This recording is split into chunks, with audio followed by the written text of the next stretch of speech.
सोनम वांगचुक यांच्या समर्थनार्थ राष्ट्रवादी शपथचे जोरदार आंदोलन. विद्यार्थी, विविध सामाजिक संघटनांसह हजारो नागरिक रस्त्यावर. विद्यार्थ्यांच्या डोक्यात पसरले की कोणीही रोखू शकणार नाही. डॉक्टर जितेंद्र आव्हाड.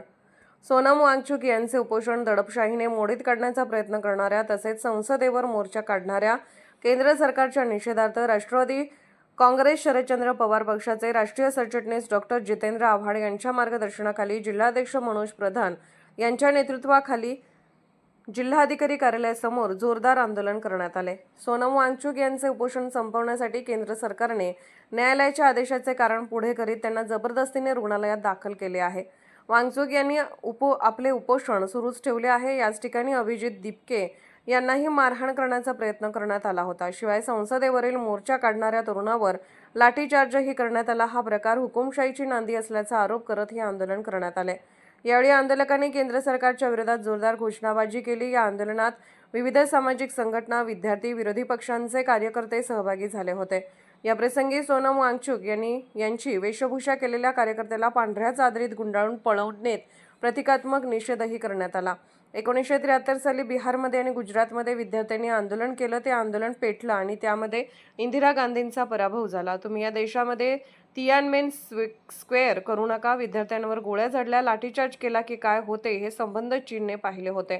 तुम्ही विद्यार्थ्यांना दाबायला जाऊ नका. भगतसिंग यांचे वय 27 होते. राजगुरूंचे वय 26 होते. सुखदेव 26 वर्षांचे होते. ते सगळे कॉलेजमध्ये जाणारे विद्यार्थीच होते. एकदा विद्यार्थ्यांच्या डोक्यात आग पसरली की ते कोणीही थांबवू शकत नाही. आज देशभरातील विद्यार्थी एकत्र आले असून त्यांच्या या चळवळीला कोणाचेही राजकीय पाठबळ नाही, तर ते स्वतःहून एकत्र आले आहेत. आपल्या जीवनाशी खेळणाऱ्यांना सहन का करायचे असा सवाल विद्यार्थी करत आहेत. हा आगडोंब उसळला आहे. आता देश वाचवण्यासाठी संघर्ष सुरू झाला आहे, अशी प्रतिक्रिया यावेळी आव्हाड यांनी दिली. यहाँ पे आए हैं स्टूडेंट। मैं स्टूडेंट हूँ, यस। क्या आपकी मांग है? मैं चाहता हूँ कि हम क्या कहते हैं जस्टिस मिले। जो स्टूडेंट्स का मर्डर हो चुका है, सुसाइड नहीं मर्डर हो चुका है by Dharmendra Pradhan, by the Modi government.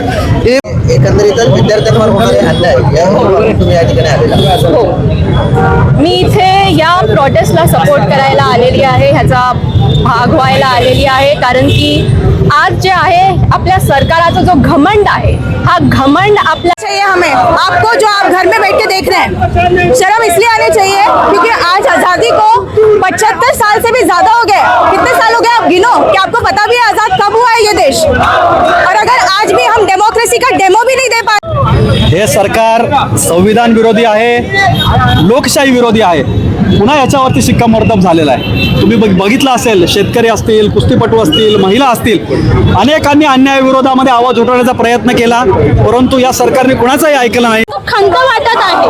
आपल्यातलाच विद्यार्थी आत्महत्या करून घेतोय आणि आपले विद्यार्थी टीव्हीवरती फोटो बघत स्टेटस ठेवत आहेत. लाज वाटले पाहिजे. मी एक विद्यार्थिनी आहे, मी पण लायब्ररीमध्ये जॉब करते.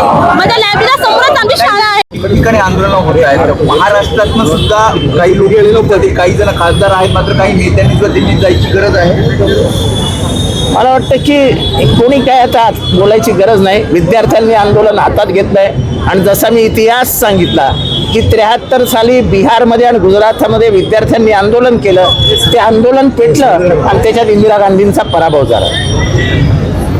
तुम्ही या देशामध्ये तायनामॅन स्क्वेअर करू नका. तुम्ही विद्यार्थ्यांना दाबायला जाऊ नका. भगतसिंग वयाचे 27 होते, राजगुरू वयाचा 26 होता, सुखदेव वयाचा 26 होता. ते सगळे कॉलेजमध्ये जाणारे विद्यार्थीच होते. एकदा विद्यार्थ्यांच्या डोक्यात आग पसरली की ते कोणीही थांबू शकत. सर, सोनमवरती परिणाम होणार म्हणून कुठेतरी हे आंदोलन दाबलं जाते.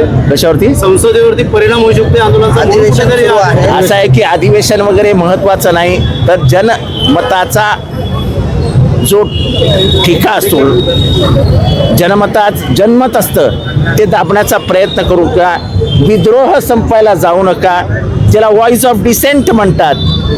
आम्हाला संविधानाने राईट ऑफ एक्सप्रेशन दिलेलं आहे, आम्हाला आंबेडकरांनी दिलं आहे. ते हिरावून घेण्याचा प्रयत्न करू नका. संविधान हातात घेण्याचा प्रयत्न कराल तर आम्ही देश हातात घेऊ. शिक्षण मंत्र्यांचा राजीनामा घेतला जाईल का वाटते? बीजेपी राजीनामा घेते काय कधी?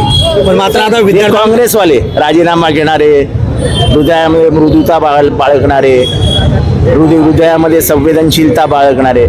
बीजेपी कधीही कोणाचा राजीनामा घेत सर शिक्षण मंत्री धर्मेंद्र प्रधान यांनी सांगितलंय की मी राजीनामा का देऊ कारण का पेपर तो दुसऱ्यांनी फोडलाय. बरोबर आहे. रेप भलत्यावर होतो, मग आपण आंदोलनात कशाला उतरायचं? रेप काय माझ्यावर होतो का? मग तुम्ही सगळ्यांनी तो दिल्लीमध्ये जो रेप झाला होता त्याच्या विरुद्ध आंदोलन केलं, सरकार विरुद्ध केलं. ते रेप काय त्यावेळेसच्या प्रधानमंत्र्यांनी केला होता का? शिक्षण मंत्र्यानंतर प्रधानमंत्र्यांनी देखील राजीनामा द्यावा अशी देखील मागणी विद्यार्थ्यांकडून काल होताना बघा. अशी आग लागतच राहते. ते वेळेत थांबायची असते, चर्चा करायची असते.